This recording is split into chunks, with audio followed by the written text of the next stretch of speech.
السلام علیکم دوستو، میرا نام ہے حماد احمد اور آپ دیکھ رہے ہیں القلم انفو۔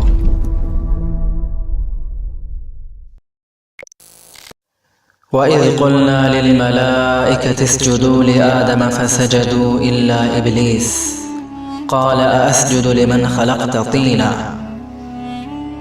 وہ کون تھا جس نے سب سے پہلے اللہ کی نافرمانی کی اور اللہ کا حکم ماننے سے انکار کیا؟ وہ کون سا گناہ تھا جو سب سے پہلے ہوا، اور یہ گناہ زمین پر نہیں بلکہ آسمانوں پر ہوا؟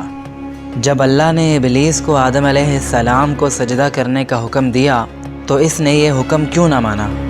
وہ کون سا جن ہے جس نے 6 لاکھ سال تک اللہ کی عبادت کی ہے، اور آسمان اور زمین پر کوئی جگہ ایسی نہیں جہاں اس جن نے سجدہ نہ کیا ہو، لیکن پھر بھی اسے جنت سے نکال دیا گیا؟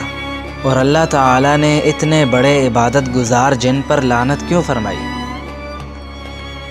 جیسا کہ آپ جانتے ہیں کہ اللہ تعالیٰ نے جنات کو انسان سے پہلے آگ کے شعلے سے پیدا کیا، اور اس زمین پر انسان سے پہلے جنات رہتے تھے۔ جنات وہ پہلی مخلوق ہیں جس نے اس زمین پر اللہ کی عبادت کی۔ ان جنات نے ہزاروں سال اللہ کی عبادت کی۔ جیسے جنات کی عمر ہزاروں برس کی ہوتی ہے، اسی طرح یہ جنات ایک طویل عرصے تک اس زمین پر اللہ کی عبادت کرتے رہے۔ پھر جیسے جیسے وقت گزرتا گیا، ان میں اللہ کے حکم کی نافرمانی اور فتنہ و فساد کی بیماری پیدا ہونے لگی۔ پھر وقتاً فوقتاً یہ اللہ کے اس قدر نافرمان ہو گئے کہ انہوں نے اس زمین کو شر و فساد سے بھر ڈالا، اور جب صورتحال اس حد کو پہنچی تو اللہ نے عذاب کی صورت میں ان پر فرشتوں کے لشکر بھیجے۔ فرشتوں نے ان جنات کی اینٹ سے اینٹ بجا ڈالی۔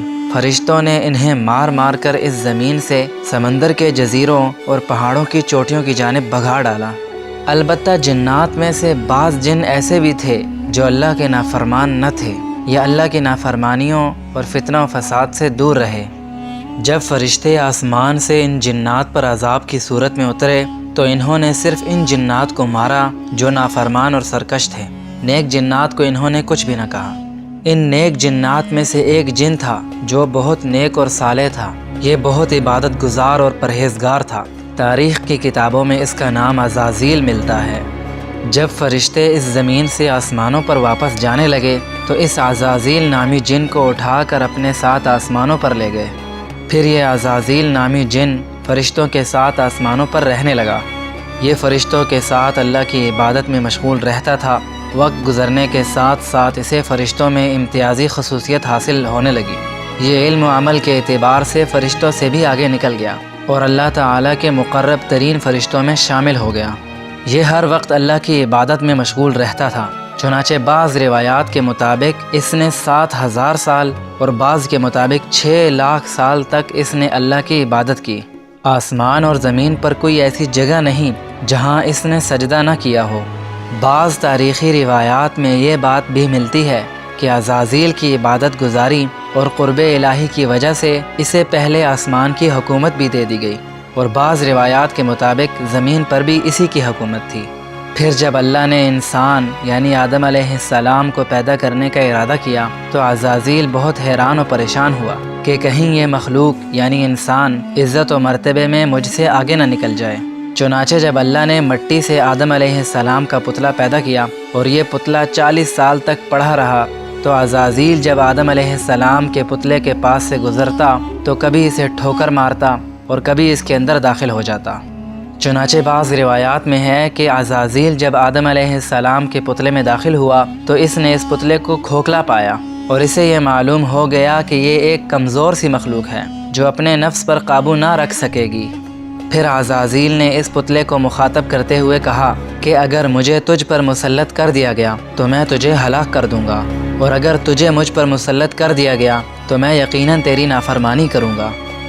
پھر اللہ تعالیٰ نے جب آدم علیہ السلام کے پتلے میں روح پھونکی اور اسے حیات اور تمام مخلوقات پر فضیلت عطا کی تو تمام فرشتوں اور اس عزازیل نامی جن کو آدم علیہ السلام کو سجدہ کرنے کا حکم دیا۔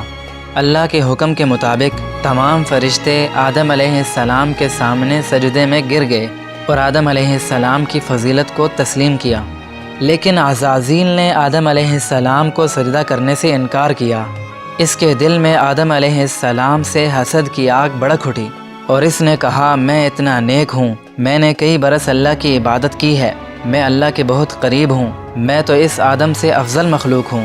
چنانچہ اس نے اللہ تعالیٰ کو مخاطب کرتے ہوئے کہا انا خیر من خلقتنی من نار وخلقتہ من طین، کہ میں تو اس آدم سے بہتر ہوں، تو نے مجھے آگ سے پیدا کیا ہے اور اس آدم کو مٹی سے پیدا کیا ہے، اور آگ تو مٹی سے افضل ہے، تو میں آگ سے بنی مخلوق مٹی سے بنی ہوئی حقیر سی مخلوق کے سامنے کیسے جھک سکتا ہوں۔ چنانچہ جب اس نے اللہ کے اس حکم کی نافرمانی کی اور اللہ کے حکم کا انکار کیا تو اللہ نے اس پر لعنت فرمائی اور اسے اپنی رحمت سے دور کر دیا۔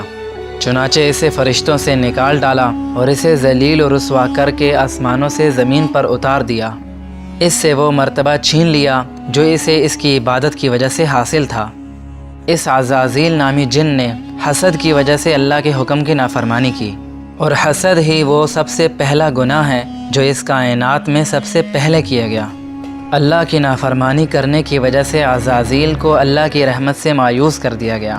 اسی دن سے اسے ابلیس کہا جانے لگا، اور یہ وہی ابلیس ہے جو سب سے بڑا شیطان ہے اور انسان کا دشمن ہے۔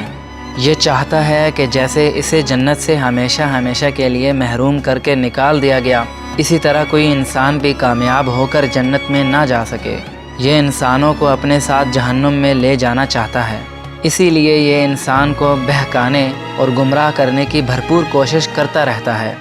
اسے جب جنت سے نکالا گیا تو اس نے اللہ کو مخاطب کرتے ہوئے کہا ارأیتک ھذا الذی کرمت علی لئن اخرتنی الی یوم القیامۃ لاحتنکن ذریتہ الا قلیلا۔ اے اللہ، یہ آدم جسے آپ نے مجھ پر فضیلت دی ہے، بخدا اگر آپ نے مجھے قیامت کے دن تک کی مہلت دے دی تو میں اس کی اولاد کو گمراہ کر دوں گا۔ اللہ تعالیٰ نے اسے جواب دیتے ہوئے فرمایا اذهب فمن تبعك منهم فإن جہنم جزاؤکم جزاء موفورا۔ دفع ہو جا، تجھے قیامت تک کے لیے مہلت ہے، تو اپنا ارمان پورا کر لے، ان میں سے جو بھی تیرے پیچھے چلے گا تو اس کا ٹھکانہ جہنم ہوگا۔ اور پھر اللہ تعالیٰ نے اسے مخاطب کرتے ہوئے کہا ان عبادی لیس لک علیہم سلطان، یقیناً میرے خاص بندوں پر تیرا کچھ زور نہیں چلے گا۔ وکفیٰ بربک وکیلا، اور کارسازی کے لیے تیرا رب ہی کافی ہے، یعنی میں اللہ خود ہی اپنے مومن بندوں کو تیرے مکر و فریب سے بچاؤں گا، اور جن کا محافظ اللہ تعالیٰ ہو ان کا کوئی کیا بگاڑ سکتا ہے۔ امید ہے کہ آج کی یہ ویڈیو آپ کو پسند آئی ہوگی۔ آپ کو یہ ویڈیو کیسی لگی اس کا اظہار کمنٹ سیکشن میں ضرور کیجیے گا۔ اللہ حافظ۔